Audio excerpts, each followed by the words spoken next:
ser extranjero en Venezuela es acostumbrarse a un mantra diario: ¿y por qué estás aquí? Ojos abiertos de asombro. Incógnitas de perogrullo. Vivir. Trabajar, responden los valientes. Suena obvio, aunque para muchos sorprenda.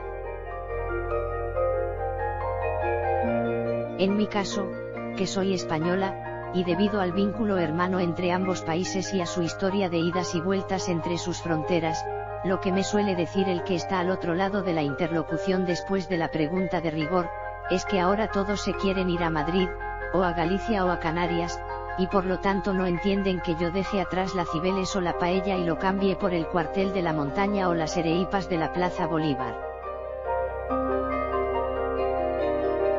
Suelo sonreír y responder que me gusta Venezuela, a lo que replican abriendo todavía más los ojos y arrugando la frente hasta el quasi rigor mortis. Es verdad que muchos venezolanos, en su éxodo, han elegido mucho España para empezar de nuevo. Y no les va mal.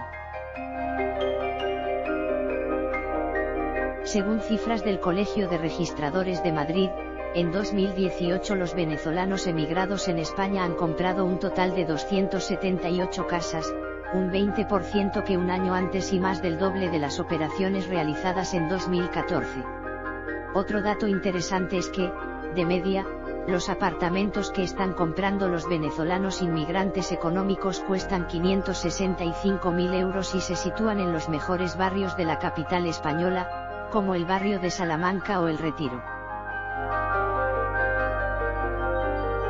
La mayoría, además, los paga al contado. En efectivo. En cash. De esta manera consiguen casa y residencia de un plumazo. El programa Golden Visa, puesto en marcha en 2013 para atraer la inversión extranjera, otorga la residencia automática a aquellos compradores que adquieran inmuebles por un costo superior a 500.000 euros. Últimamente, cuando me preguntan qué hago aquí con cara de espanto y segundos después comienza la retahíla de lamentos, tengo ganas de responder que todavía no tengo más de $500.000 de euros en efectivo para comprarme una casa en Madrid, y que mientras tanto, lo que hago es trabajar, como hace cualquier persona común y corriente en Caracas, en Barcelona. En mi caso, además, trabajo de periodista en una ciudad que no descansa informativamente hablando. Aquí también vivo y construyo mis rutinas y mis afectos. No tiene tanto misterio. No soy una excepción ni un caso de estudio. En Venezuela hay muchos extranjeros que han hecho del país caribeño su hogar.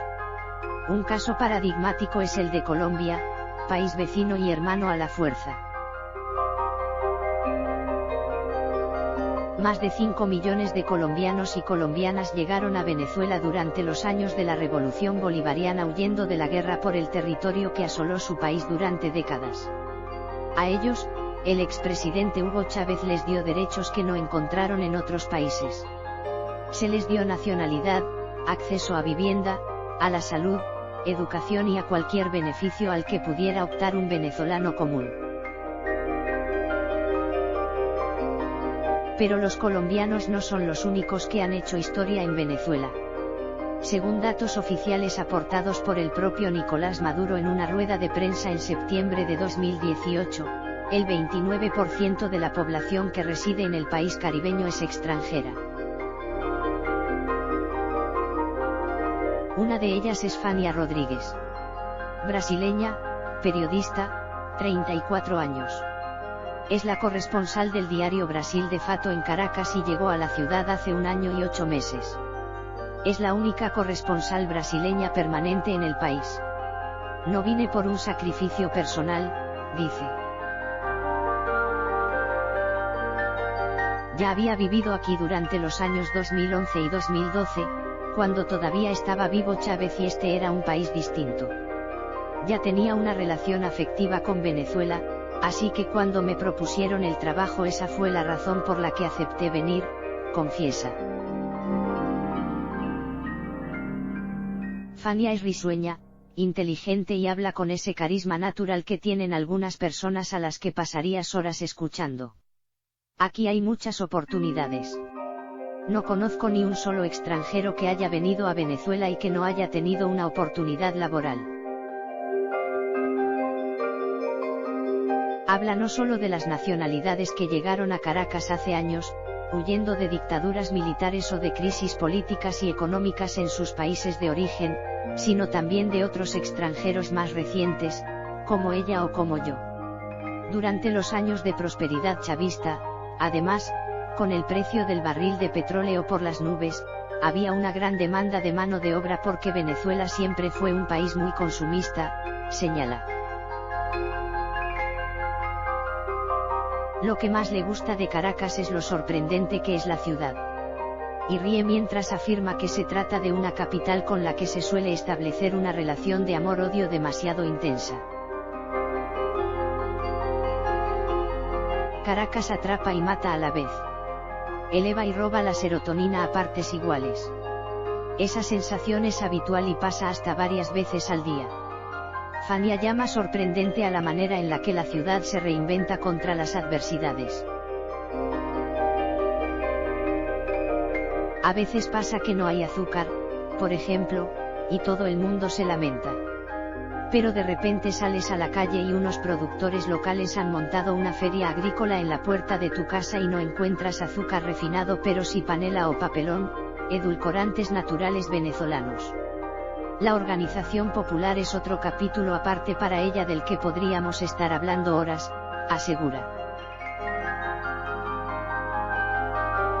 ¿Qué tienes en Venezuela que no tienes en Brasil?, pregunto. La movida política. Todo en este país es política, responde. Todo el mundo habla de política. El señor de la panadería, la enfermera del hospital, tu vecina de la puerta de al lado. Eso no pasa en Brasil. Además, aquí hay una sensación constante de que en cualquier momento puede pasar algo que hará historia. Eso nos desestabiliza pero nos emociona a la vez y de repente un día te das cuenta de que precisamente esa inestabilidad es tu zona de confort. Vuelve a sonreír. Y yo con ella. Sofía es uruguaya, tiene 35 años y en poco más de una semana cumplirá un año en Venezuela.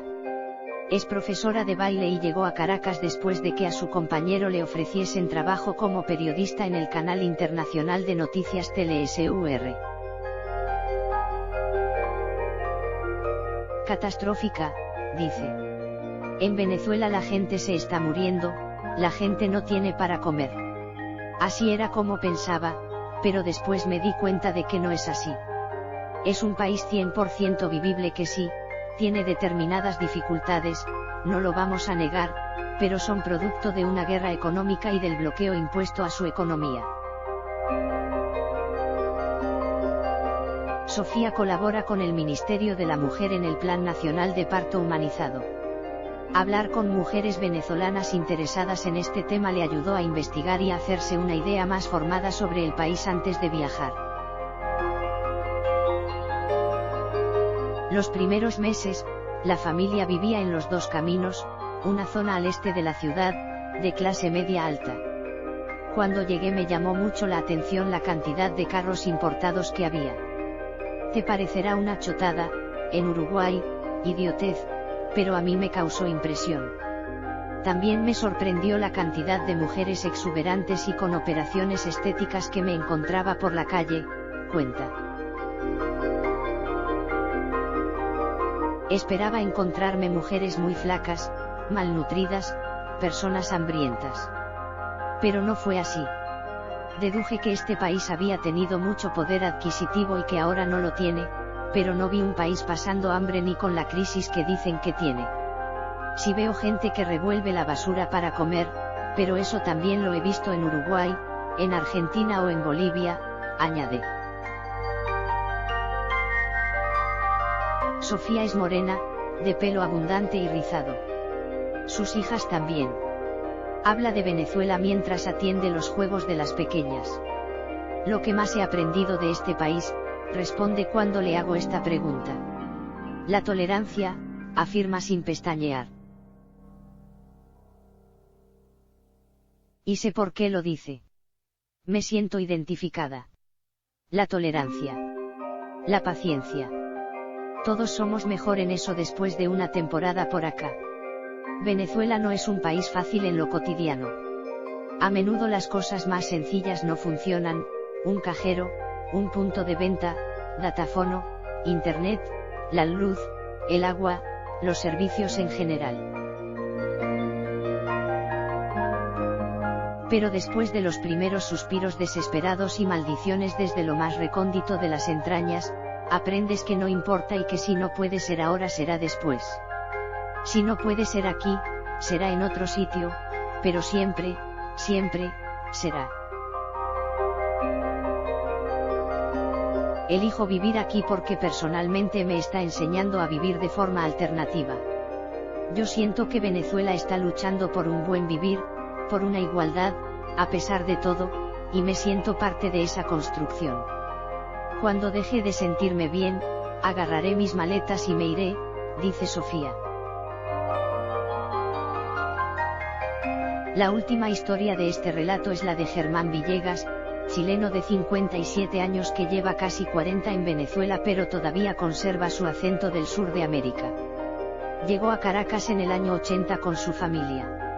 Su padre huyó de la dictadura de Pinochet después de pasar 6 meses en la cárcel.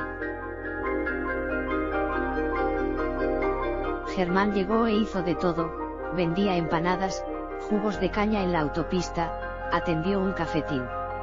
Fue comerciante, estudió comunicación social en la Universidad Central de Venezuela y hoy trabaja como funcionario público. Decidió quedarse en Venezuela: aquí construí mi vida adulta, conocí a mi esposa, me enamoré, dice. Cuando Chávez llegó al poder lo vieron desde California, Estados Unidos, donde pasaron una temporada. No sabía mucho de él, solo que era militar y eso me hacía mirarlo con recelo, como le pasaría a cualquier chileno, asegura. Germán no se iría de Venezuela a pesar de la crisis. Creo que tenemos un profundo sentido de patria y que somos un ejemplo para otros pueblos. Solo me planteo mandar a mi mujer y a mi hija a Chile si aquí hubiese una invasión militar. Pero yo me quedaría a luchar por mi pueblo, si de algo puede servir un viejo como yo. Y ríe sereno pero fuerte como una piedra de concreto. Vivir en Venezuela es exponerse a la crítica y a la mira constante desde fuera. Al juicio ajeno y al propio que fluye en solitario bajo la apariencia de una rutina que es más o menos fuerte y real dependiendo del día, del momento o de la emocionalidad del que la protagoniza. Dicen mucho por aquí que un año en Venezuela es como un año canino, porque equivale a 7 años en cualquier otro lugar del planeta. Las horas tienen más minutos o al menos lo parecen y al final eso es lo que importa. Parecer lo que es eso, parecer sin más. Venezuela parece muchas cosas pero solo el que se atreve a traspasar sus fronteras puede escribir su historia con rigor. Algunos decidimos quedarnos un poco más para ayudar con los tomos más largos.